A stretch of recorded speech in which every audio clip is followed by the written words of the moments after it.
Hello and welcome to the Women's Inspire Network show, the show where we interview the humans behind the businesses. But we don't just talk to people who are running businesses, we also talk to people in arts, creatives, anyone who's doing amazing things really. And so on the couch today we have Barbara Scully, who is...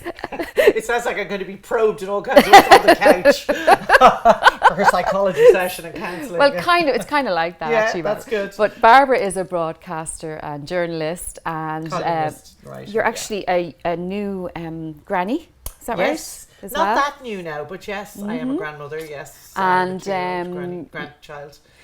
You might recognise Barbara from the TV. She's always on the TV, always on panels, and she's on the radio as well, so you might recognise her. So for people that don't know who you are though, Barbara, well, first of all, we met on Twitter, so that's how she's sitting on my couch, because Barbara has been very supportive to me and to my network, and she spoke at one of our conferences, so you have been very supportive, and I've seen you support others too, so that's why. A two-way street. Yeah, true. Back at you, girl. True. So I suppose really I wanted to get you here to kind of share.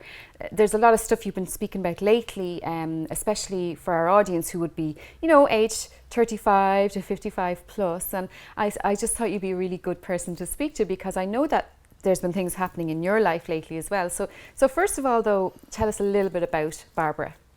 Okay, so I am Barbara Scully. I am a writer and a freelance columnist and a broadcaster. I do a regular slot on the Sean Moncrief show on News Talk every Monday at 2:30 with my colleague and friend Declan Buckley, aka Shirley Templebar. Yeah. And I also then write in a freelance way, usually for the Irish Independent. I'm currently doing a kind of an ongoing series of columns on my recent diagnosis of diabetes, which we'll park for the moment and come back to. I'm married to who he's normally known as just Sherwood. He has the first name, it's Paul.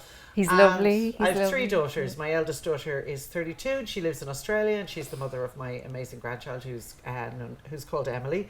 And then I have two more daughters. Roisin is just about 21, and Mia has just turned 19. And I also am a slave to 4 cats currently, a deaf dog who's currently having continence issues, which is stressing me out. He's a very old dog. Aww. And a family of foxes who live in my garden. I actually wanted to bring that up today as well. Your foxes and it's one of my proudest and achievements. The squirrel, but the squirrel as well. I haven't seen for ages. Hamlet, is that Hamlet, his name? yeah. See, I do watch everything. Yeah. No, Hamlet was a kind of regular feature, and I haven't seen him for a long time. So Did I the don't know fox get him? Oh my God! Don't say that. I won't. My foxes are extremely well behaved. Like wild animals, they may have, but that's nature, red in tooth and claw. But I have a family of foxes who came into my garden 2 years ago, and the mummy fox, which we didn't realize at the time. I work from home, and my husband, who's a photographer, a freelance photographer, so obviously he works very much more in the evening than I do. So we have an office at home, which is basically a posh shed in the back garden. And fox came in. I mean, we have a field behind us, so I mean, foxes were kind of in and out. But a mummy fox came in about a year and a half ago and made her den underneath our office. And I used to be sitting in the office saying to Paul, what's that noise? I can hear something. And of course I thought rats and all kinds of... And anyway, it turns out it was a fox. And she gave birth to 4 cubs. So we had cubs a year and a half ago in the garden, and they've grown up now. And I don't know which one of them had more children, but we currently have 3 of the originals.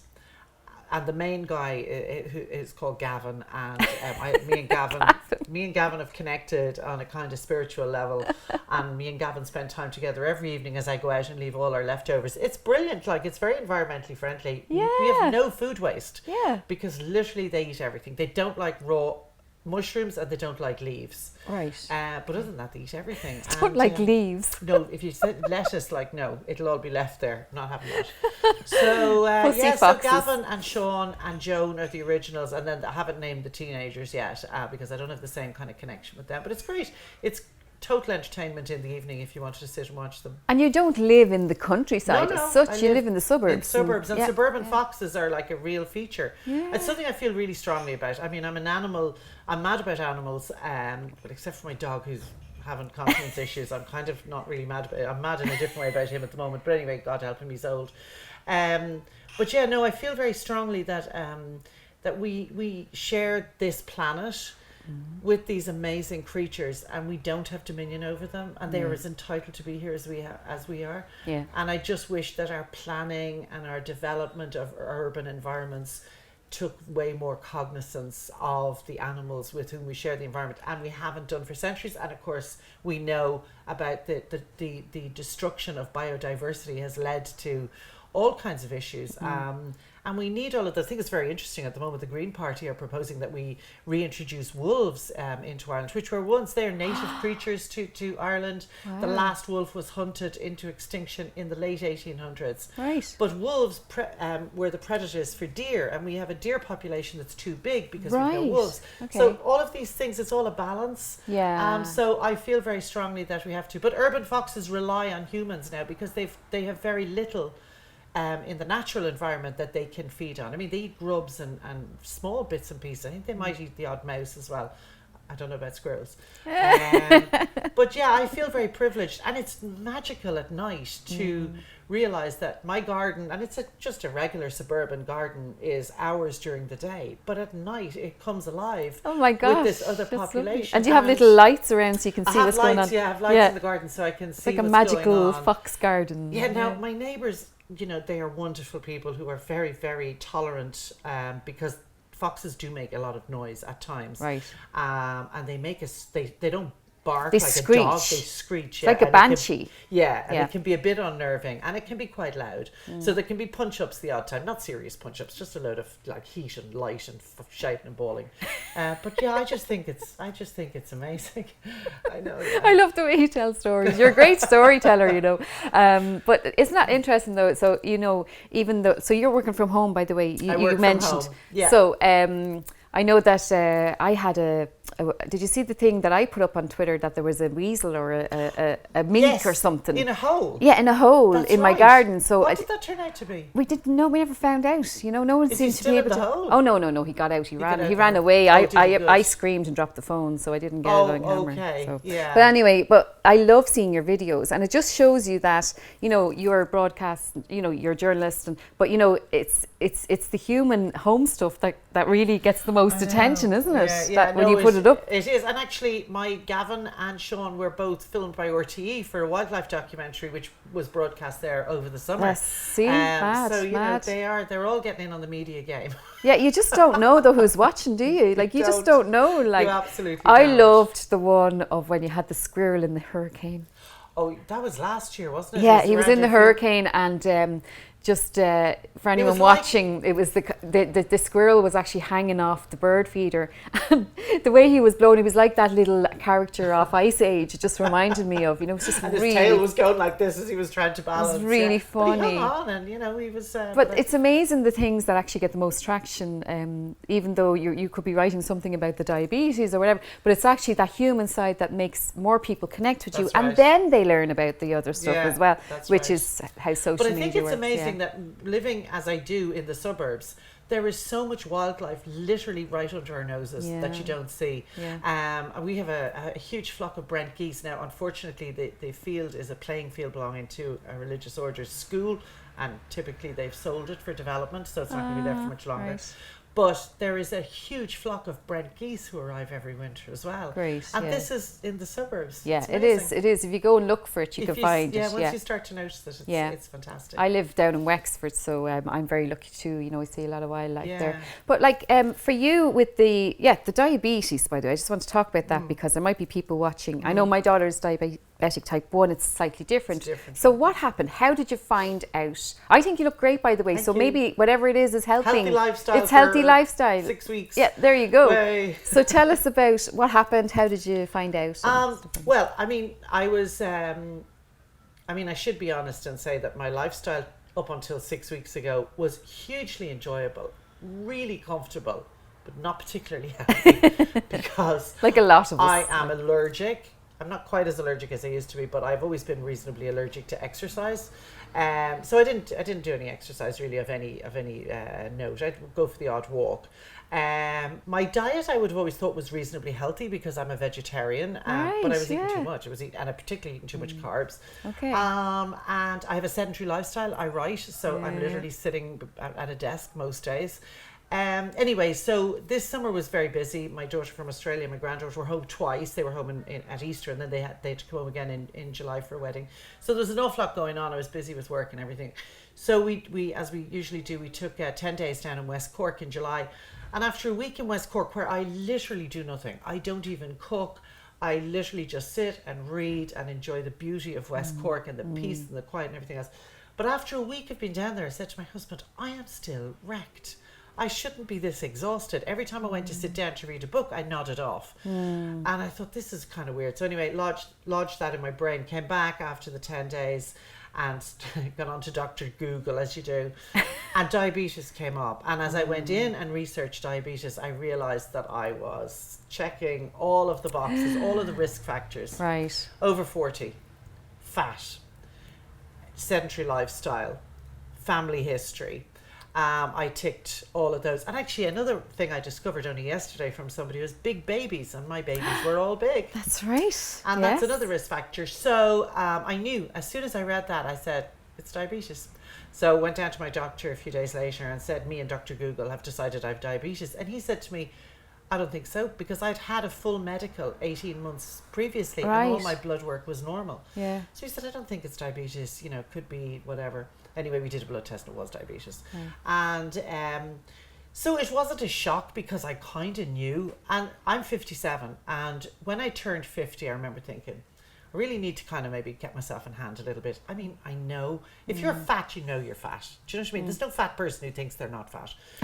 And I knew my lifestyle. I knew I wasn't fit. Yeah, me too. And I kept thinking, I'm now 50. I need to kind of probably do something about that. And you keep putting it off and off and off. And then my granddaughter was born 2 years ago when I was 55. And they live in Australia. And that I thought, no, I need to really do this now because I need to be able to travel to Australia. I need to be able to be active with her. I don't want to be a fat old granny who can't do anything. So I thought, yeah, I'll do it. And I still didn't do it, which I'm kind of ashamed to admit. And I kept saying, I will do it. But it was just like, time isn't right now. I'll do it maybe in 6 months or in a year. Or after the conference, after the this, There's after the that. something. Yeah, and then you sit down and you think, well, how would I do it? And I used to think, maybe I should join a gym. And the whole idea of going to a gym terrified me. I'm not. If you're a fat owl one, I mean, you think, oh my God, I'm not going into a gym. Number one, I had a vision in my head of black walls, huge big windows out, machines that looked like torture machines. I had no idea what they did. And that the whole place would be full of boom, boom, boom music. And also peopled by all these like amazingly fit looking, toned individuals. And I'd be waddling in tears going, I don't know what to do. And I used to think to myself, you know what, I'll lose weight and I'll get a bit fit and then I'll join the gym. Which, like, I'm not that stupid normally, but that's the kind of stupid nonsense I told myself. So suddenly now I don't have a choice because although type 2 diabetes is a different type of diabetes than the one your daughter has, it is still a serious illness if you don't manage it and if you don't get to grips with it, because it just, as everybody knows, it means that your body isn't processing sugar correctly, and too much sugar in your bloodstream will have an effect on your organs. So you can't, although you very often have no symptoms, as in you don't feel sick or you don't, I mean, I felt tired. But that people can have diabetes for a long time without realizing it, and that's when the damage is done, because it can affect your heart, it can affect your kidneys, it can affect your feet, it can affect your eyesight. That's right. So you really have to take care of it. And so when I got the diagnosis, it wasn't a shock. I kind of thought, yeah, there you go, I've asked for this. I was right. And then there was a kind of a guilt, because you do think, unlike your daughter's diabetes, I've done this to myself. This is lifestyle, largely. So there is a guilt. But the good news is it is one of those diseases that you can manage yourself if you totally change your lifestyle. And that's easy to say. It's not as easy to do, because it means I have to exercise every day, not just to lose weight, but also to burn up carbs. So I need to exercise every day. I should be doing, well, we all should be doing 30 to 40 minutes exercise a day. But that doesn't mean totally killing yourself. It just means exercise. And also eating healthily and obviously cutting out sugar. So I was a huge, big dessert queen. Like I loved desserts. So that's all gone. And do you miss it? Do you miss the sugar? Do I miss it? Yeah. I mean, the biggest thing I think you have to conquer with something like this is your head. It's not actually it's not the cravings, it's actually your brain. And I didn't realize until now that food was a huge thing in my life. In that, I mean, I wasn't a porky pig. I didn't kind of be. Yeah, but I understand totally what you're saying. I understand totally what you're saying. I loved food. I would wake up in the morning thinking, well, I have my breakfast. And you start noticing your habits, don't you? You start going, hang on, why am I sitting down to watch Friends and have a box of chocolate in my hand? Exactly. You know, that kind of stuff. Exactly. It's like, and I'm like, if I turn off Friends, I wonder, do I need the chocolate? You know, it's and mad. So much of our eating is completely unconscious. You know, the walking through the kitchen and just grabbing a biscuit or grabbing a whatever is close at hand. So until you start to keep a food diary, which was one of the first things I did, you don't realise how much eating you actually are doing. You're fooling yourself. The worst thing, and I'm ashamed to admit it really is, and I've only realised this in the last 2 weeks, is that my shopping bill has dropped by about 25 to 30 euros a week. And it wasn't I was buying a whole heap of like fizzy bottles of Coke or anything. I wasn't. I would have said my trolley was reasonably healthy. But there was a lot of butter in it, there was a lot of cheese in it, there was a lot of stuff like that in it. Yeah, so, you know, it's early days yet. I've lost about 3/4 of a stone so far, which is great. And you go, yay, and that's great. Do you feel better? I do, yeah. So you're not tired anymore? No, not as tired. Right. I would still be a little tired. I'm not as tired as I was before. And obviously, when you're fat, you do feel kind of bloated a lot of the time. Your clothes are more comfortable when you're not as fat.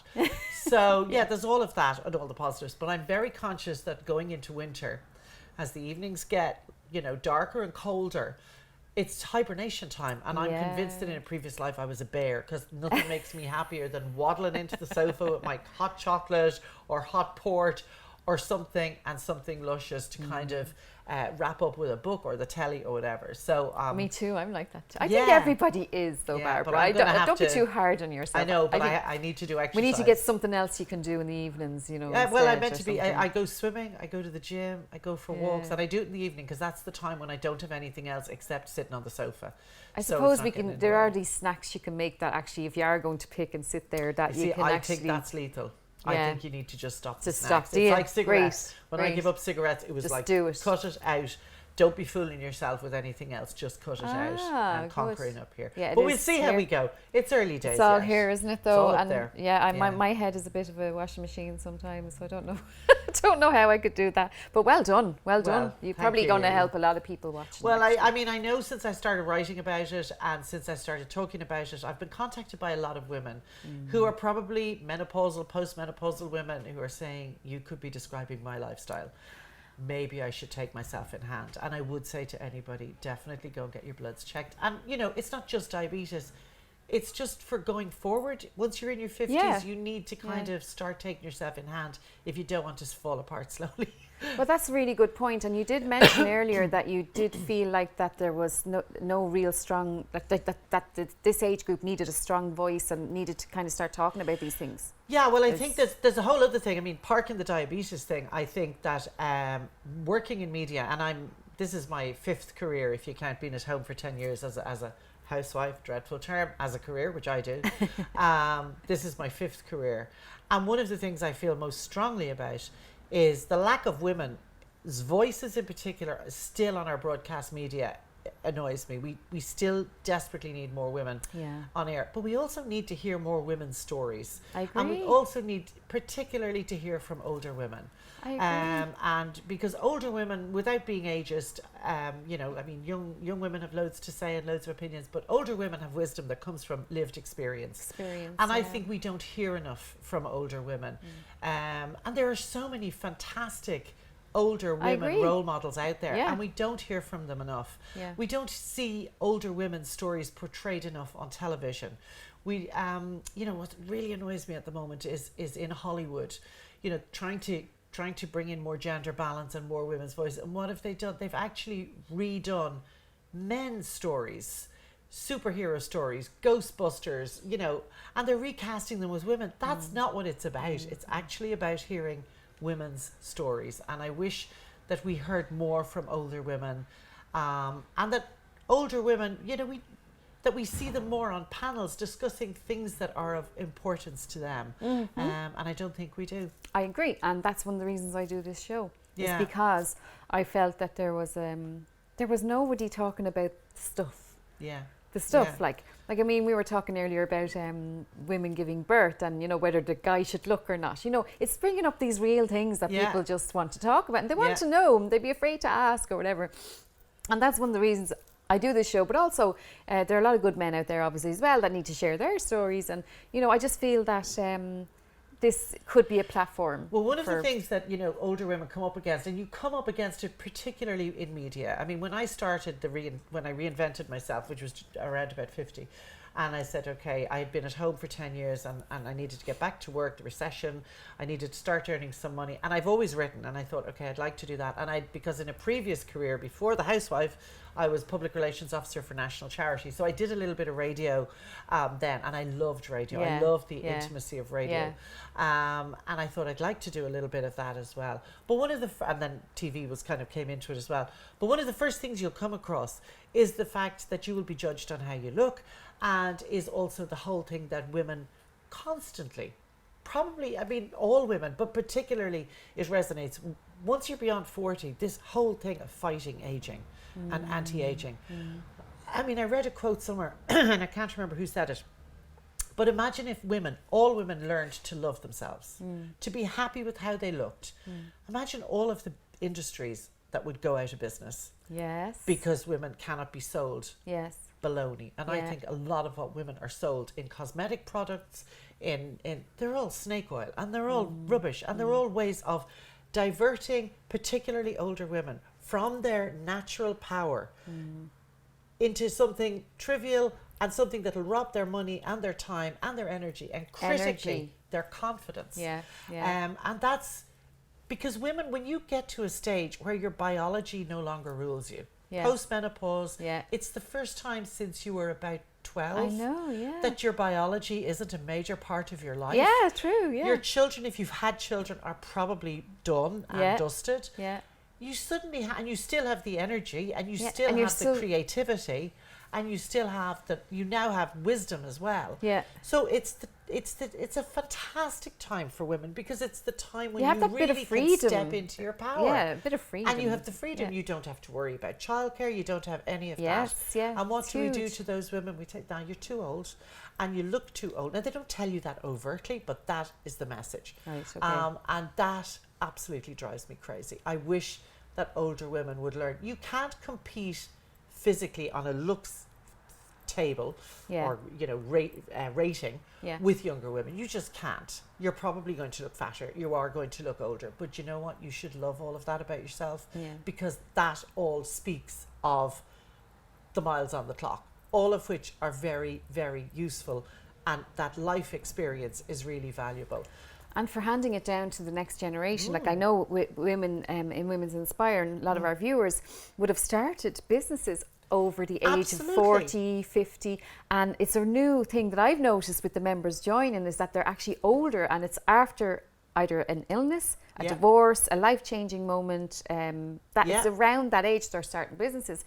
So they're finding this new way to I think to most businesses follow. in the United States in the last few years, most new businesses Over have been set up 50s. by older women. Yeah, that was in Forbes actually Yeah. recently. Yeah, over I mean, 50.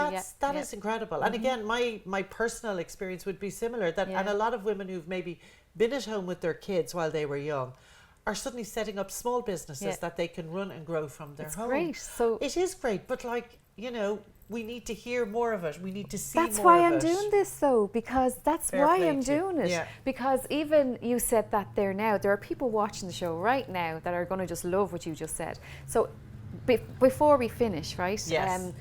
Would you like to give a bit of advice to someone that is thinking of starting a business that might be just a little bit hesitant about doing it? I think one of the things that really hobbles women generally, but particularly older women, and particularly if you have been out of the paid workforce for a while, which was what I was, confidence. And I would consider myself, and people who know me would consider myself to be a reasonably confident person. I had a huge issue with and I still do, with self-confidence. I think imposter syndrome is real, Yes, that you've that's got the real. voice in your head Yeah. that says, what are you Who do you doing? think you Why are? do Like, you think anybody's interested thinking in above what your you have to say? station there. Get back in your kitchen and, you know, bake a cake. And stop thinking you've got something useful to contribute to the world.